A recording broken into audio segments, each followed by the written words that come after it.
Salve, salve, filhotinho! Vamos para mais uma mega revisão com Bruninho Loki, filhote. Mas se você não está no nosso canal, se inscreva, deixa aquele like, filhote, para contribuir com o nosso trabalho, tá certo, filhote? Vamos lá, tá? Filhote, presta bem atenção, tá? Vamos começar com a questão da Nicarágua. Nicarágua, América Central, a porção do istmo da América Central, tá, filhote? Na Nicarágua, nós temos aqui a presença, tá, do Augusto César Sandino, tá, filhote? Então esse jovem aqui era o Sandino, líder da rebelião, tá, contra os Estados Unidos na Nicarágua, lá em 1927 até 33, tá, filhote? Então esse personagem, o Sandino, ele vai ser esse que vai inspirar movimentos mais tarde na Nicarágua, tá? Então, por ter lutado contra a presença dos Estados Unidos na Nicarágua, ele acabou sendo uma referência, lutou pela libertação da Nicarágua, tá? Então, esse primeiro momento, tá? Então, eu queria que você ficasse atento nessa linha do tempo, tá, filhote? Onde eu coloquei para ti aqui 3 personagens importantes da Nicarágua, tá? Então, o primeiro deles, tá? O Sandino, Augusto César Sandino, que lutou pela independência da Nicarágua, principalmente com a intervenção americana na Nicarágua, tá certo, filhote? Depois nós temos a presença do Somoza, tá? Esse segundo personagem, que é justamente a família Somoza, que vai governar a Nicarágua a partir da década de 30, tá certo? Na verdade, o Somoza ele vai assassinar o Sandino, tá? Vai assumir o poder e vai implantar uma ditadura na Nicarágua.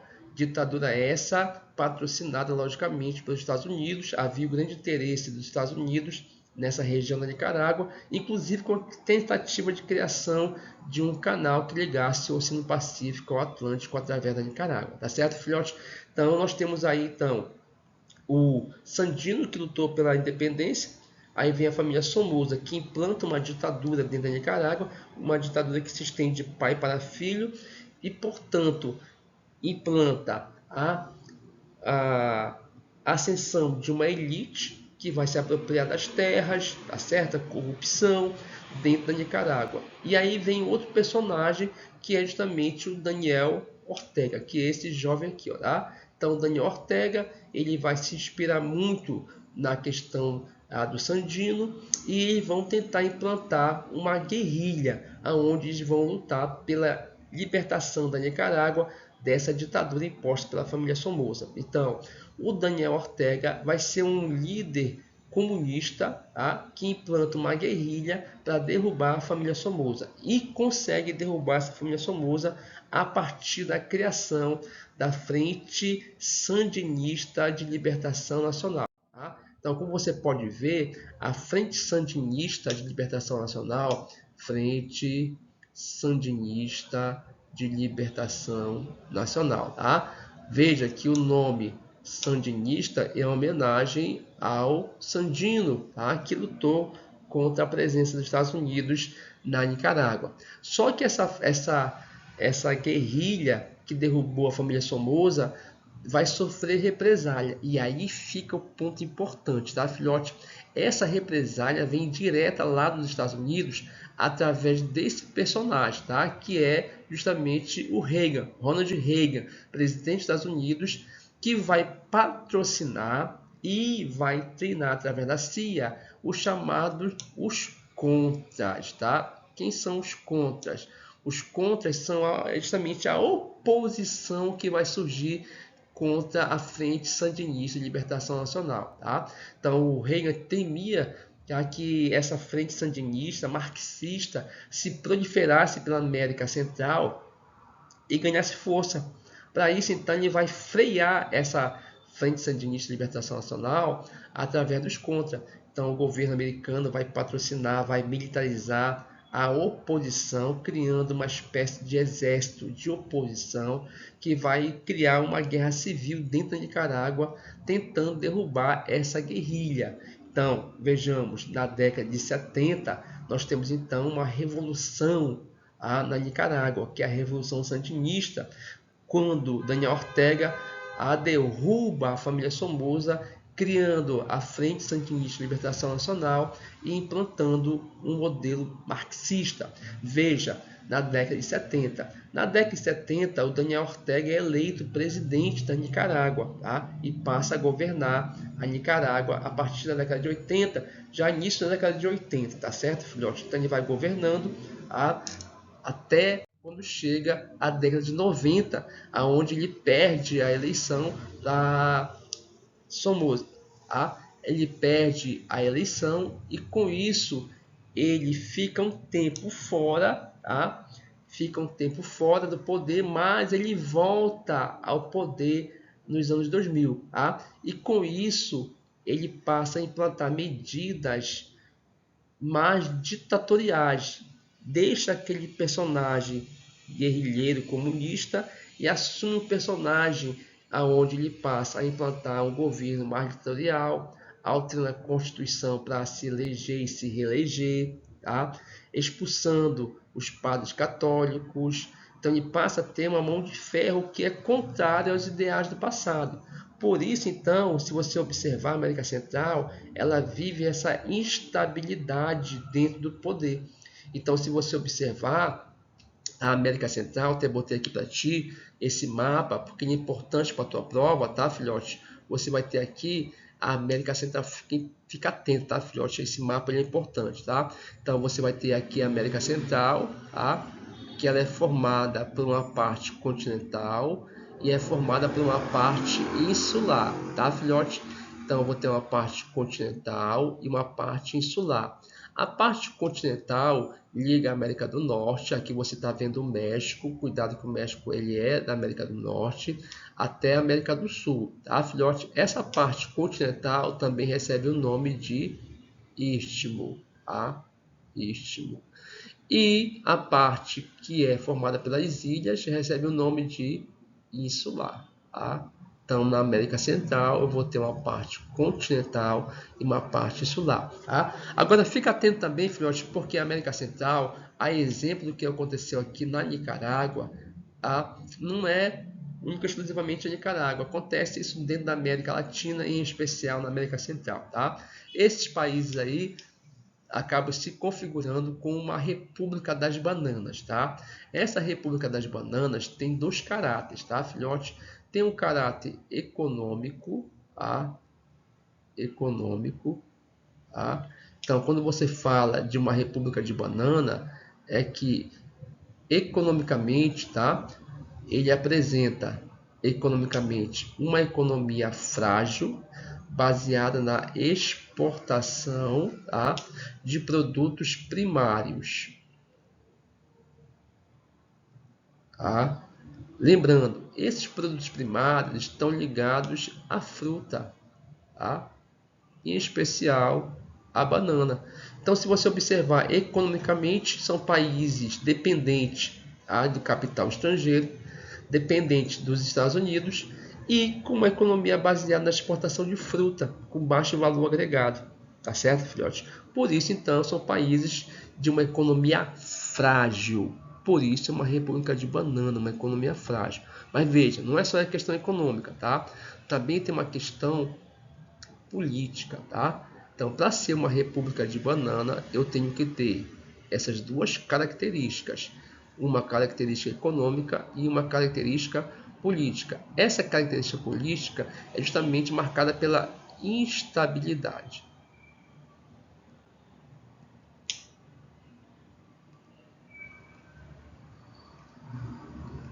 Então ela vai ser marcada por uma instabilidade. Bruninho, uma instabilidade política. Essa instabilidade política vai se revelar em ditaduras, golpes de Estado, Então você vai ter uma fragilidade na democracia, certo? Sucessivos golpes de Estados, ditaduras prolongadas, ditaduras hereditárias. Então, economicamente frágil, politicamente estável. Lógico, com essa realidade não consegue atrair capital, não consegue atrair investimentos estrangeiros em um país que não tem democracia, que não tem estabilidade política, de uma economia frágil, primária.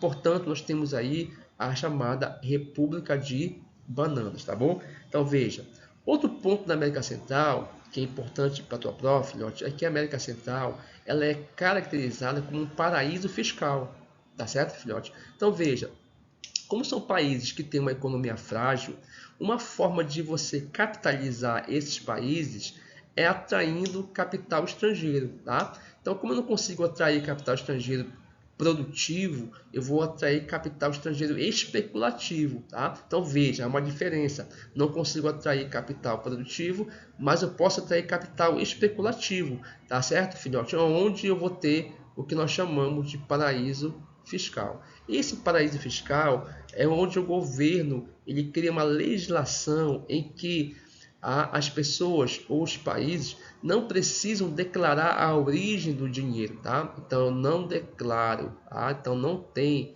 a declaração, tá? Da origem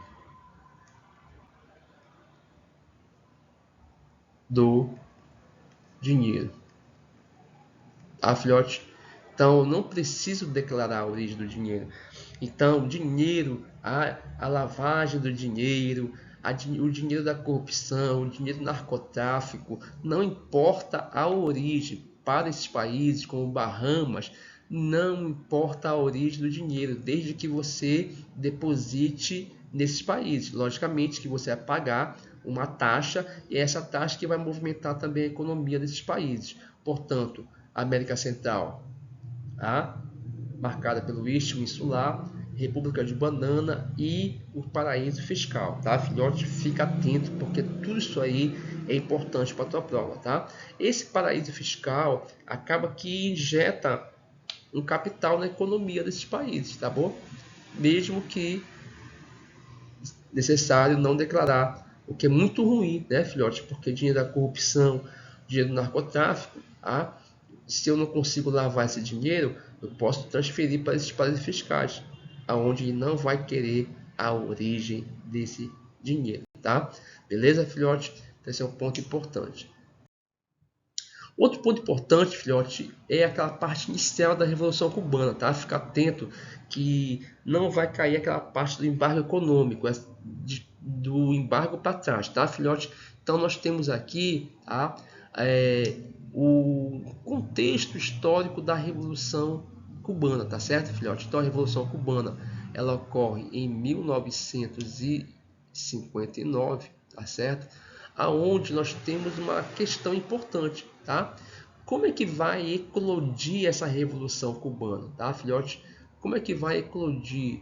Tá? Fica atento, tá? A Revolução Cubana. Qual é o contexto? Fica atento, filhote. Qual é o contexto para explodir a Revolução Cubana, tá? O contexto é que nós temos, tá? Cuba, uma periferia dos Estados Unidos, o quintal dos Estados Unidos, tá? Então, os Estados Unidos ajudou a Cuba a se libertar da Espanha, tá certo? E em contrapartida, Cuba acaba aceitando a imposição dos Estados Unidos quando os Estados Unidos cria a chamada Emenda Platt. Tá? Essa Emenda Platt permite que os Estados Unidos possam intervir em Cuba a qualquer momento em que seus interesses econômicos, políticos e militares fossem ameaçados. Portanto, eu tenho uma forte intervenção dos Estados Unidos em Cuba. Segundo, transforma Cuba no seu quintal, na sua periferia, tá certo, filhote? Então, nós temos aí uma periferia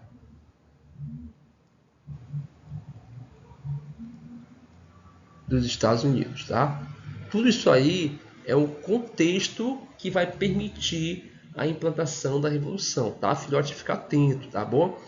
Terceiro ponto importante é que eles vão transformar essa periferia em cassinos, prostíbulos. Então, veja, Cuba passa a ser um local de diversão dos Estados Unidos. Tudo que não podia nos Estados Unidos, como prostíbulos, cassino, jogos de azar, tudo que era proibido nos Estados Unidos era permitido em Cuba, porque eu vou ter um governo, tá, do Fulgêncio Batista, que é esse rapaz aqui, tá, que é um governo fantoche dos Estados Unidos. Veja, Cuba, Cuba consegue a sua independência da Espanha, tá?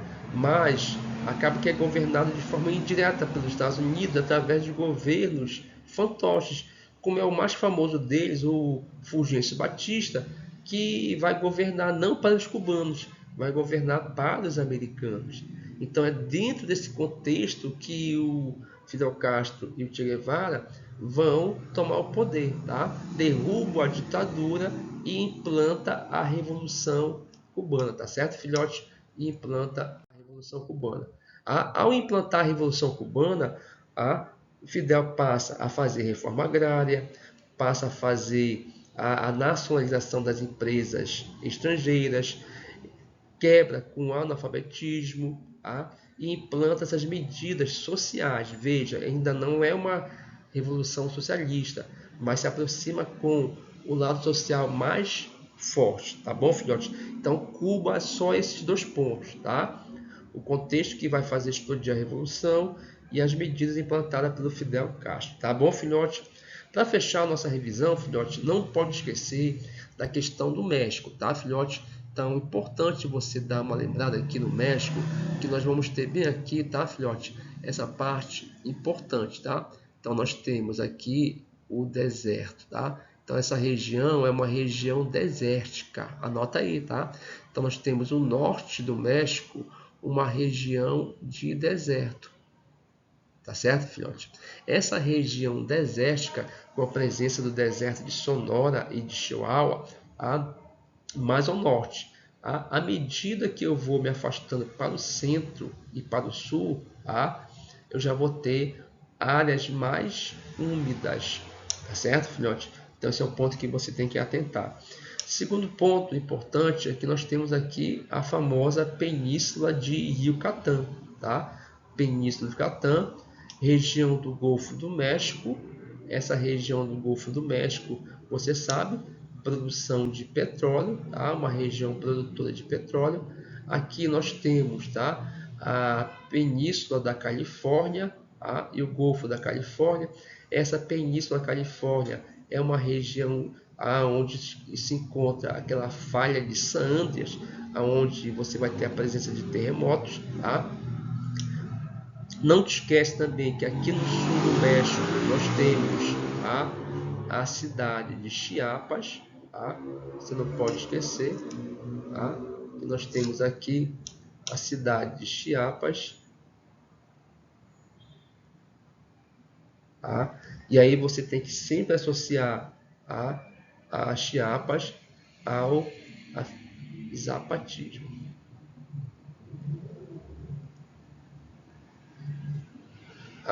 Ao Exército Zapatista de Libertação Nacional. Não confundir com a Nicarágua, lá que é a Frente Sandinista de Libertação Nacional. Aqui é o Exército Zapatista de Libertação Nacional, que passa a lutar pela saída do México do NAFTA, porque, segundo eles, o NAFTA permite a entrada de empresas estrangeiras, porque há um livre comércio, uma zona de livre comércio, e também o combate ao neoliberalismo, o enfraquecimento do papel do Estado, tá bom?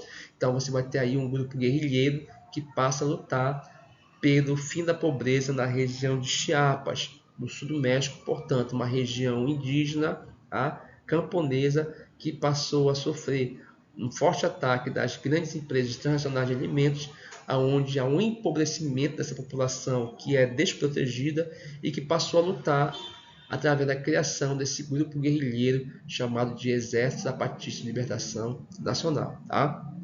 Outro ponto importante, filhote, é aqui, ó, você não pode esquecer, tá? Que nós temos aqui as chamadas, se você olhar esses pontinhos eles estão representando as indústrias maquiladoras, tá? Então aqui eu vou ter as indústrias maquiladoras. Tá?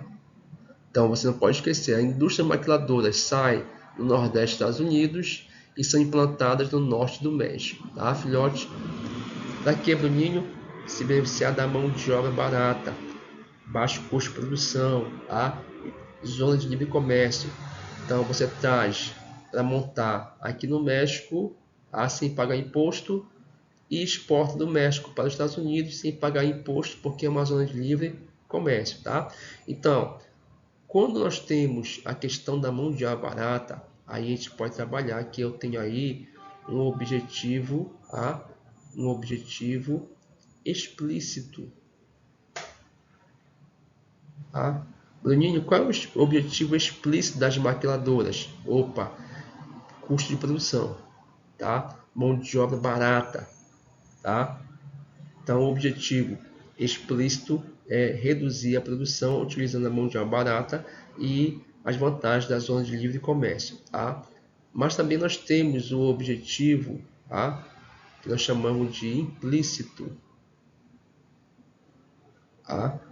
O objetivo implícito é justamente frear, amortecer essa mão de obra e impedir a imigração legal. Então veja, os mexicanos eles vão ser absorvidos nessas montadoras, nessas fábricas montadoras, e ao ser absorvido, eles não conseguem migrar para os Estados Unidos legalmente.